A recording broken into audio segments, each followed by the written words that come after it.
तनिष्क, खाना बन गया है, जल्दी से रेडी होकर आ जाओ, मैंने तुम्हारे फेवरेट कढ़ी चावल बनाई है।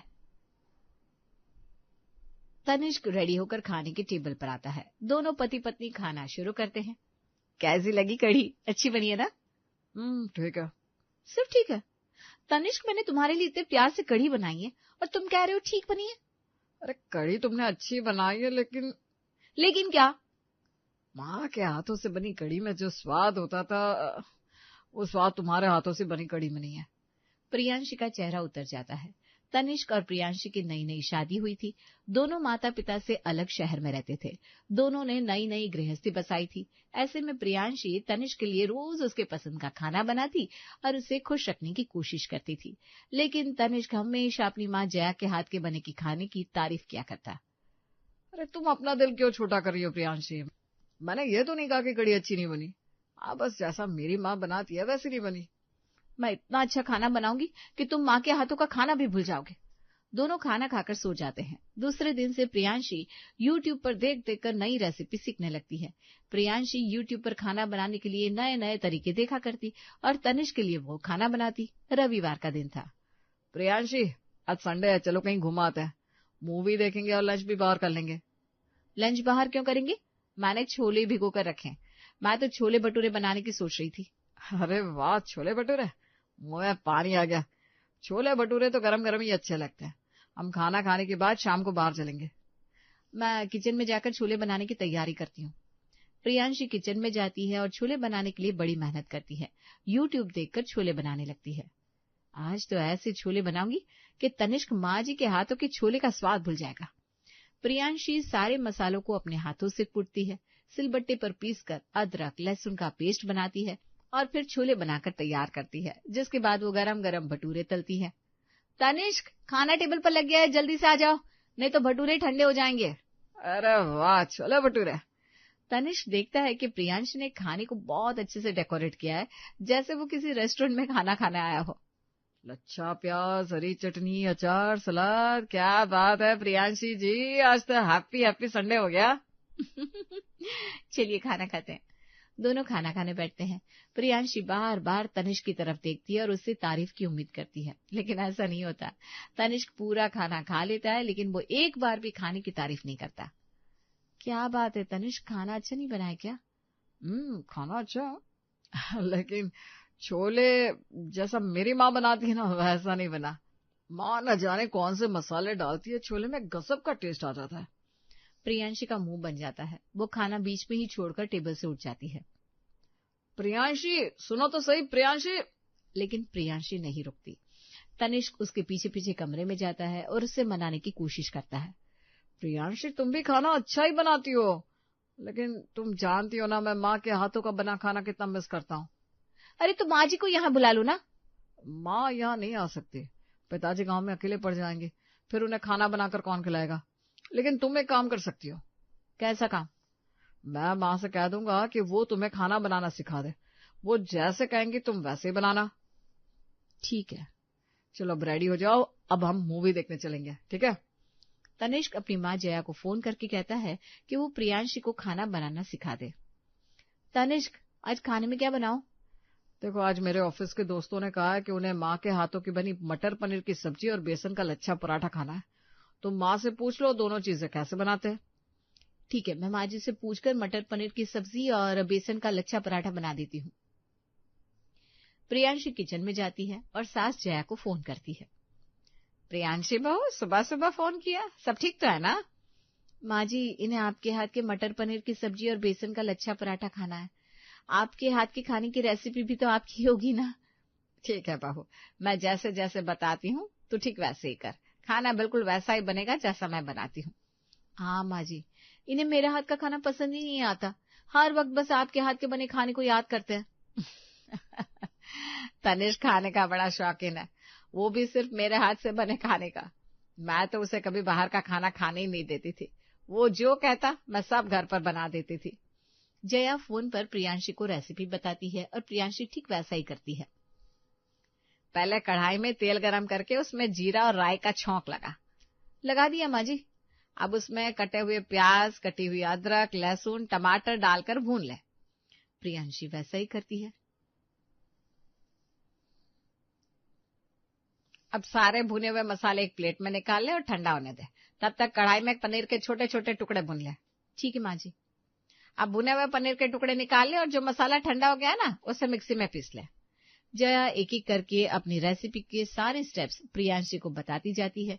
प्रियांशी ठीक उसी तरह से खाना बनाती है और तनिष्क का लंच पैक करती है। ऑफिस जाते समय वो तनिष्क को खाने का डब्बा देती है। आज के खाने में आपको माँ जी के हाथ के बने खाने का टेस्ट आएगा, क्योंकि आज मैंने माँ जी से पूछ पूछ कर खाना बनाया है। कढ़ाई में कौन सा मसाला कब डालना है, कितना डालना है, कैसे डालना है, सब माँ जी ने बताया। मतलब आज खाने में मजा आने वाला है। डब्बा खोलते ही माँ की याद आ जाएगी। मेरा दिल कह रहा है कि अभी सारा खाना अकेले खा लूं, लेकिन फिर दोस्तों को क्या कहूंगा। दोपहर तक इंतजार कर लो। अरे इंतजार ही तो नहीं हो रहा। दोनों हंसते लगते हैं। तनिष्क खाने का डब्बा लेकर ऑफिस चला जाता है। दोपहर में तनिष्क अपने दोस्तों को खाने के लिए बुलाता है। रवि, मनोज, लंच टाइम हो गया यार, खाना नहीं खाना क्या? खाना तो है, लेकिन पहले तू ये बता, आंटी जी के हाथ के बने मटर पनीर की सब्जी लाया कि नहीं? लाया हूँ भाई।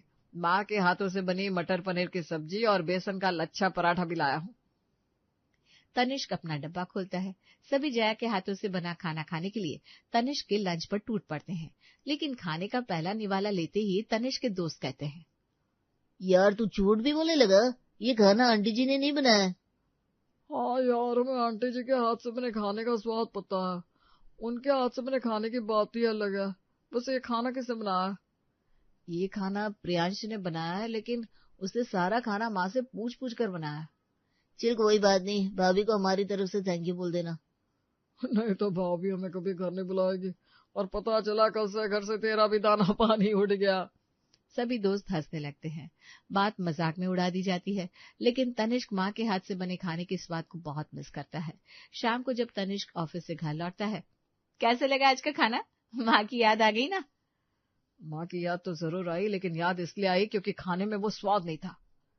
आज तो मैंने माँ जी से पूछकर सारा खाना बनाया था, अब कहाँ कमी रह गई? कोई बात नहीं प्रियांशी, आज तो तुमने शुरुआत की है, धीरे धीरे माँ की तरह खाना बनाना सीख जाओगी। अच्छा, माँ से पूछना वो लौकी के कोफ्ते कैसे बनाती है। आज रात के खाने में लौकी के कोफ्ते बना लो। प्रियांशी रात का खाना बनाने के लिए किचन में जाती है और जया को फोन करती है। जया, किसका फोन है?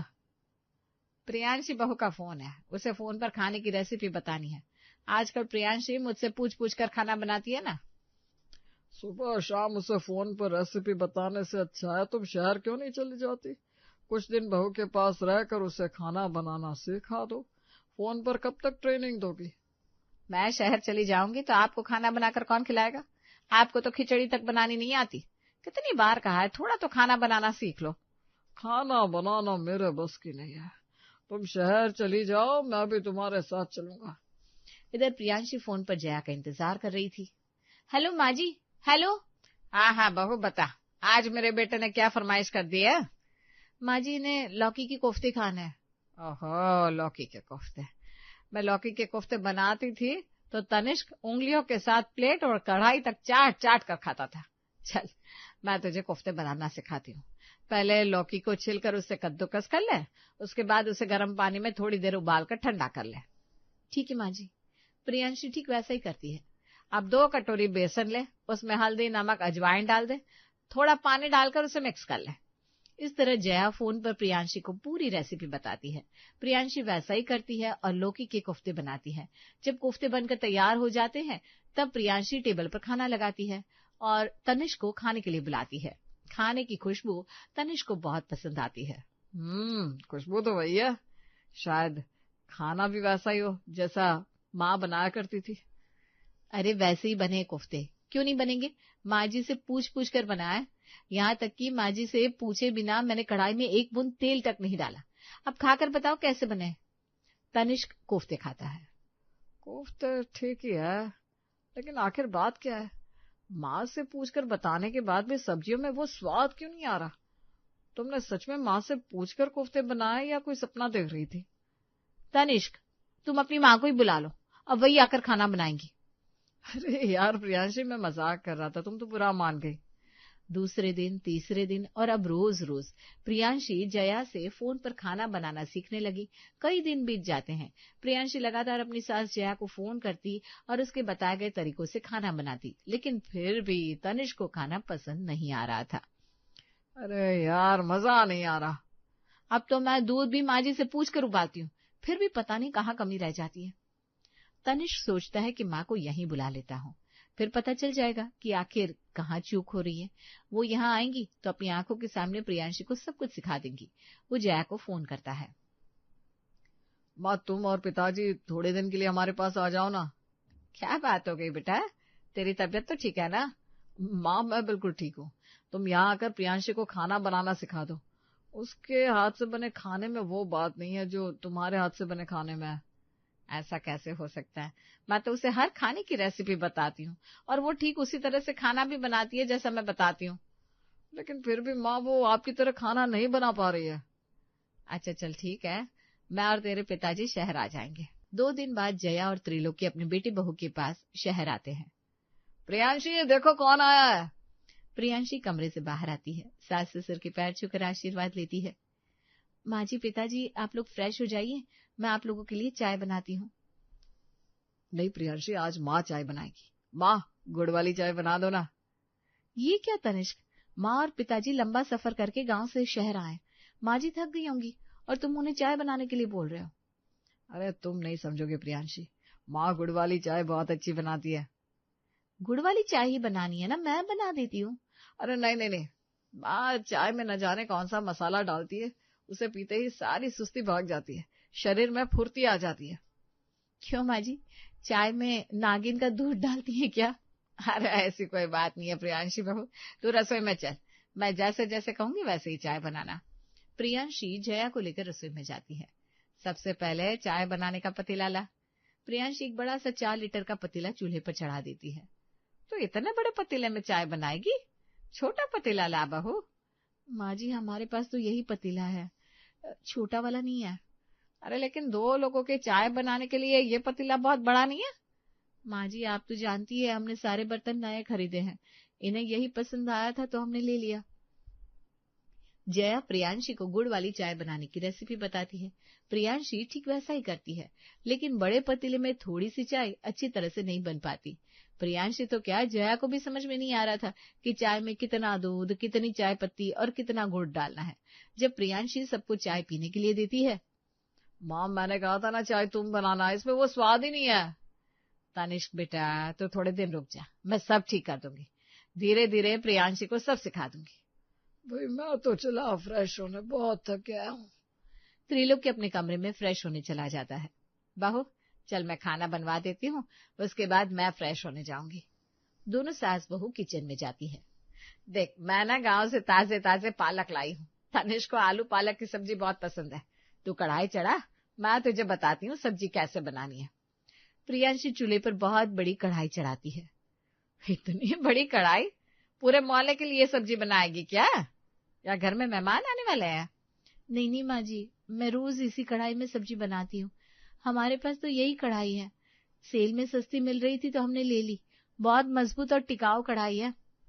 अरे लेकिन 2 लोगों की सब्जी बनाने के लिए ये कढ़ाई बहुत बड़ी है।